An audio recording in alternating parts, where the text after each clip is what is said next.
Today we're going to learn about our favorite thing, powder skiing. Powder is the holy grail of skiing. Go off trail.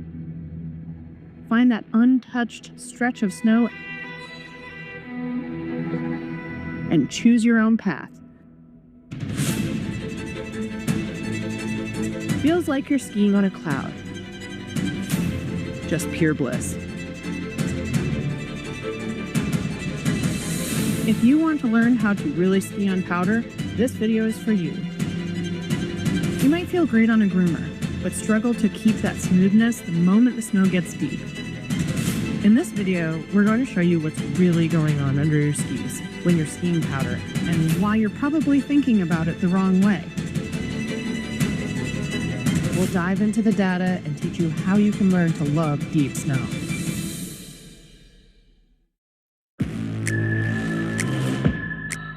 Hello, I am Brenna Kelleher. I'm from Big Sky, Montana, and we are in Las Leñas, Argentina.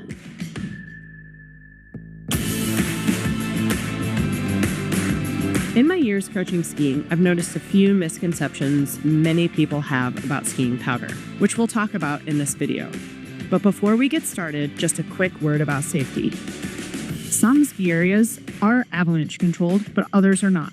If that is the case, you want to make sure that you find yourself a nice guide. Also, make sure that you have necessary safety equipment and know how to use it. All right, let's get into it. Skiing in powder is different from skiing on a groomer because you're dealing with a little bit more resistance. You've got snow in front of you that's got depth.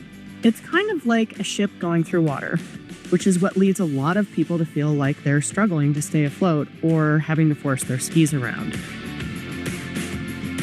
We're going to give you a few tips to help you improve your powder skiing, and if you're a carve user, you'll be able to track your progress with the app.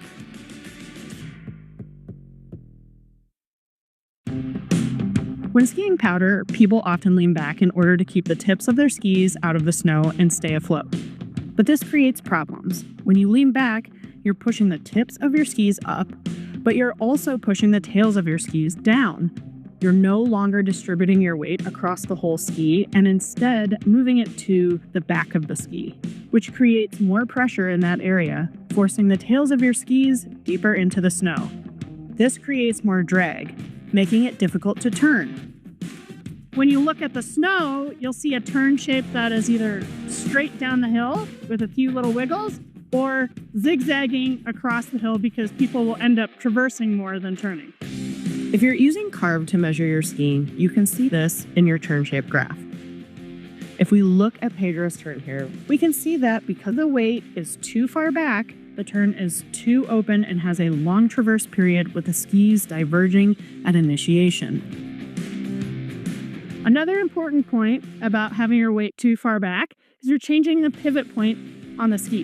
Here's what happens. If you lean too far back, the tips raise up and the pivot point is now behind you. So your feet are ahead of you and it makes it really hard to make that turn. Yeah, good job. Are your legs burning? Now we know what not to do. Let's talk about what we should do instead.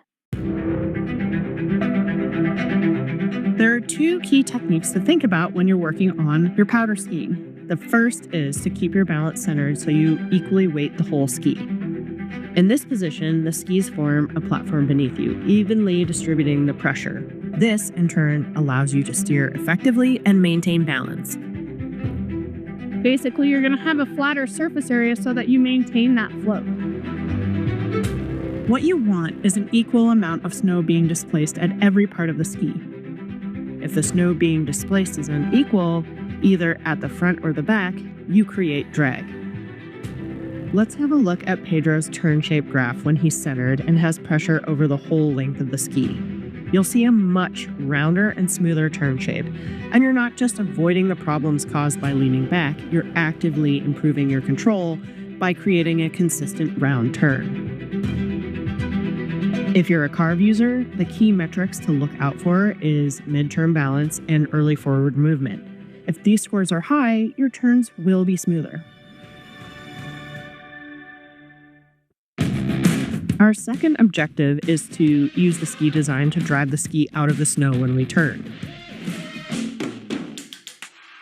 You might see in powder skiing films, or skiers out who are really good, they look really bouncy. This bounciness comes from flexing the ski during the turn, then allowing it to unweight or rebound during the transition. If you're a carve user, this movement is measured and is known as transition weight release. It's important in skiing on all types of terrain, but particularly in powder. Releasing our weight in transition allows us to use that energy stored in the ski to rebound out of the snow and then turn when our skis are highest in the turn, making it easier to twist or rotate the skis. That bouncy, weightless feeling is also what makes skiing powder so enjoyable, and powder skis are designed to help us do exactly that. A ski is designed for a couple of different things: width and rocker. The width of the ski is going to determine how much float you have in powder. Obviously, a little bit wider ski is going to allow you to float more because you have more surface area. Rocker means simply that the tips and tails are designed to be a little less stiff so that they're already shaped up out of the snow so that the skier doesn't have to worry as much about keeping those tips out of the snow. They also flex more easily, allowing for us to bend the ski and then release that energy during transition and bounce out of the snow. So now we have talked about what we want to do. Now let's talk about how to do it.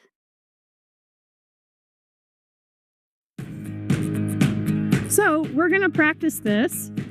We're going to start by going across a hill with a centered stance, and I just want you to bounce up and down.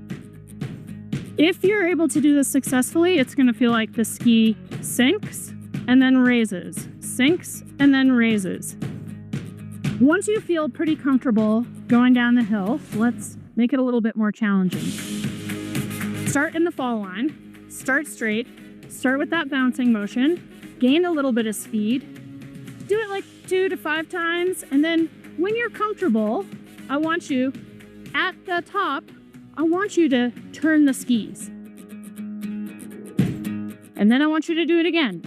See if you can have small little turns as you go down the run.